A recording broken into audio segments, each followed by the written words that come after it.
एक मोठी बातमी ती म्हणजे भाजप 2 महिन्यामध्ये भाकरी फिरवणार असं दिसतंय, कारण भाजपचे नवे प्रदेशाध्यक्ष मार्चमध्ये निवडले जाणार आहेत। बूथ प्रमुख, तालुका प्रमुख आणि जिल्हा प्रमुख निवडीनंतर भाजपच्या प्रदेशाध्यक्षपदी कोणत्या नेत्याची निवड होते हे बघावं लागेल।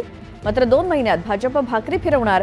भाजपचे नवे प्रदेशाध्यक्ष मार्चमध्ये निवडले जाणार आहेत। बूथ प्रमुख, तालुका प्रमुख आणि जिल्हा प्रमुख निवडीनंतर प्रदेशाध्यक्षाची निवड होणार आहे।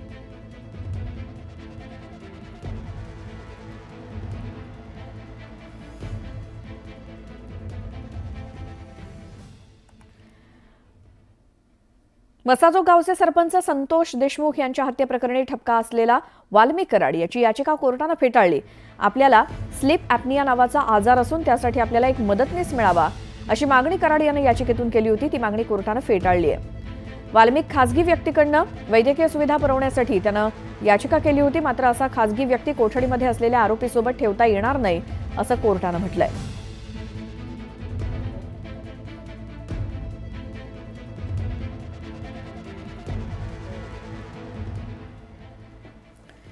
बीडमधील संतोष देशमुख हत्या प्रकरणावरून मंत्री धनंजय मुंडे यांच्या राजीनाम्याची मागणी तीव्र होऊ लागली। अशातच काँग्रेसच्या खासदार प्रणिती शिंदे यांनी धनंजय मुंडेंच्या राजीनाम्याची मागणी केली। महाराष्ट्राचा यूपी बिहार केला जात असून आरोपींना व्हीआयपी ट्रीटमेंट दिली जात असल्याचा आरोप त्यांनी केला।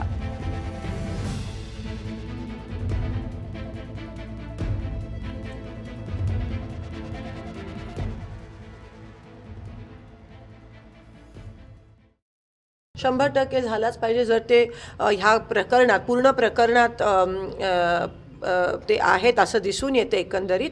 आणि काँग्रेसचं सत्ता असताना वारंवार जेव्हा राजीनामे मागितले जायचे तेव्हा द्यायचे आम्ही एकंदरीत जबाबदारी घेऊन, नैतिक जबाबदारी घेऊन ते दिले गेले होते, जरी दोषी नसायचे तरी पब्लिक प्रेशरमुळे। पण इथे मला असं वाटतं अतिशय निगरगट्ट आणि अहंकारी सरकार आहे आणि लवकर हलतील असं दिसत नाही।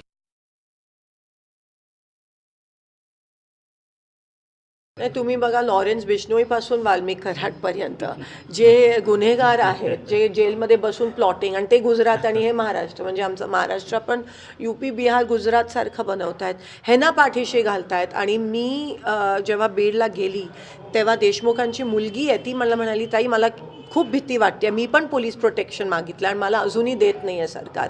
म्हणजे तुम्ही विचार करा किती दहशतीचं वातावरण त्या ठिकाणी निर्माण झालं आहे सगळ्यांवरच एकंदरीत। आणि सरकार 100% पाठीशी घालत आहे। अहो, गुन्हेगार जेलमध्ये बसून इंटरव्ह्यू देत आहेत त्या ठिकाणी आणि त्यांच्यासाठी स्टुडिओ सेटअप केला जातो।